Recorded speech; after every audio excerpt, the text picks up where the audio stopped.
नमस्कार। भारत ज्ञान अक्षर की टीम आप सभी का एक बार फिर से स्वागत करती है। भारत ज्ञान अक्षर प्रस्तुत कारगिल युद्ध की एक अनकही दास्तां कारगिल सीरीज में।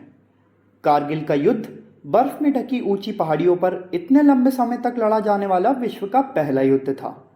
दुर्गम घाटियां, ऊंचे और बर्फीले पहाड़ों के बीच भी भारतीय सैनिक दुश्मनों को लगातार धूल चटा रहे थे।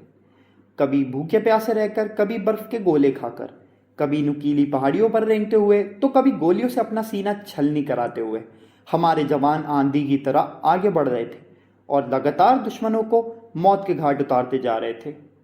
सैकड़ों जवानों ने मातृभूमि की रक्षा के लिए अपने प्राण न्यौछावर करके अदम्य साहस और वीरता का परिचय दिया।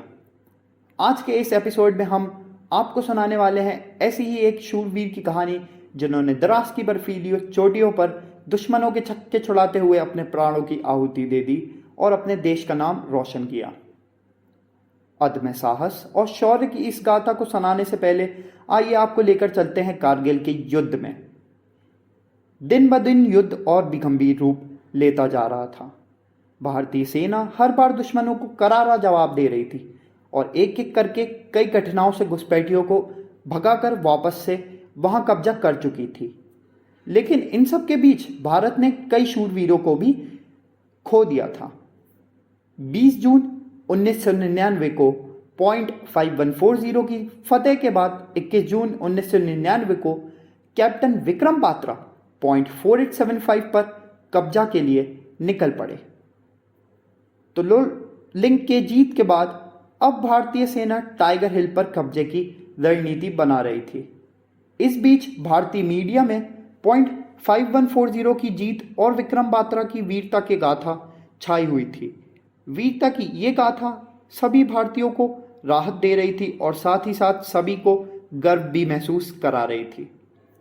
अंतर्राष्ट्रीय स्तर पर पाकिस्तानी अब बिल्कुल अकेला पड़ चुका था और उसके पास अपने कदम पीछे हटाने के अलावा और कोई विकल्प नहीं बचा था।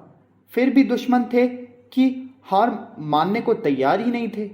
आइए अब आपको सुनाते हैं उस शूरवीर की कहानी जिन्होंने मातृभूमि की रक्षा में हंसते हंसते अपने प्राण न्यौछावर कर दिए। उस जाबाज सैनिक का नाम था मेजर अजय जसरोटिया। ये कहानी है जम्मू के रहने वाले अजय जसरोटिया की। अजय बीए करने के बाद सेना में भर्ती हो गए थे। कमीशन मिलने के बाद उनकी पहली नियुक्ति पूर्व उत्तर के उग्रवाद प्रभावित राज्यों में हुई थी। पिछले 3 सालों से उनकी यूनिट 13 जैक राइफल कुपवाड़ा से सोपोर में तैनात थी। वहां पर शांति कायम करने के बाद उनकी यूनिट को ग्वालियर जाने का आदेश मिला था, लेकिन इससे पहले कि वह ग्वालियर के लिए रवाना होते उन्हें कारगिल जाने का आदेश मिला और उन्हें यूनिट बटालिक के लिए रवाना हो गए। बात है 15 जून 1999 की, जब मेजर अजय की टुकड़ी को द्रास चोटियों से घुसपैठियों को भगाने और किसी भी कीमत पर चोटी पर कब्जा करने का आदेश मिला। आदेश मिलते ही मेजर अपने टुकड़ी के साथ अपने लक्ष्य की ओर चल पड़े। 16,000 फुट ऊंची द्रास की चोटी, खड़े पहाड़, दुर्गम रास्ते, कड़ाके की सर्दी और ऊपर से दुश्मनों की गोलीबारी। एक ऐसी परिस्थिति जिसमें हम और आप 2 मिनट खड़े भी नहीं हो सकते। हमारे शूरवीर उस परिस्थिति में भी अपने दिलों में मातृभूमि की रक्षा के मशाल जलाए गोलियों की बौछार के बीच रास्ता बनाते हुए आगे बढ़ रहे थे।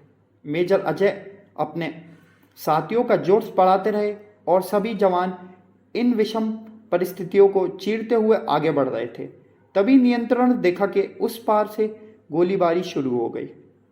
मौके की नज़ाकत देखते हुए मेजर ने अपने साथियों को चारों तरफ से गोलियां चलाने को कहा और फायरिंग के बीच सब आगे बढ़ते रहे। मेजर अजय की टुकड़ी गोलीबारी के बीच रास्ता बनाते हुए दुश्मनों को करारा जवाब देती थी।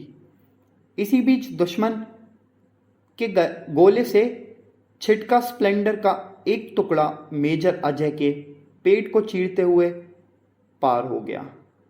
जानलेवा चोट के बाद मेजर ने हिम्मत नहीं हारी और अपने सैनिक को आगे बढ़ने के लिए प्रेरित करते रहे। उनके शरीर में खून का फव्वारा फूट रहा था। मेजर बहते हुए खून को ज़्यादा देर नहीं रोक पा रहे थे और वह वीरगति को प्राप्त हो गए। मेजर अजय के शहादत ने साथी जवानों के अंदर बदले की भावना को और भी भड़का दिया।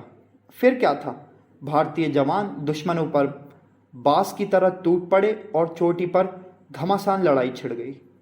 इस लड़ाई में घुसपैठिए मारे गए और भारी मात्रा में बंकरों से गोला बारूद अस्त्र शस्त्र सेना के हाथ लगा। आखिरकार दुश्मनों को मजबूर होकर द्रास की चोटी को छोड़ना ही पड़ा और फिर द्रास की चोटी पर तिरंगा लहराने लगा। जाबाज मेजर अंतिम सांस तक दुश्मनों को मारते और अपने साथियों को लड़ने के लिए प्रेरित करते रहे।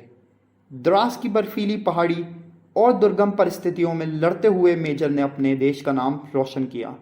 मेजर जसरोटिया अविवाहित थे। जुलाई में उनकी सगाई होने वाली थी। कारगिल रवाना होने से पहले ही मेजर अजय ने अपने पिता अर्जुन सिंह को फ़ोन पर कहा था, मैं जुलाई में नहीं आ पाऊंगा, मुझे मोर्च पर जाना है, रिश्ते की बात अभी टाल दीजिए। उनका सगाई का सपना तो अधूरा ही रह गया और उन्होंने मौत से रिश्ता जोड़ लिया। मेजर अजय जसरोटिया का शव श्रीनगर को जम्मू लाया गया, जहां पूरे राजकीय एवं सैन्य सम्मान के साथ उनका अंतिम संस्कार किया गया। मेजर अजय जसरोटिया की इस शहादत पर हमें और पूरे देश को गर्व है।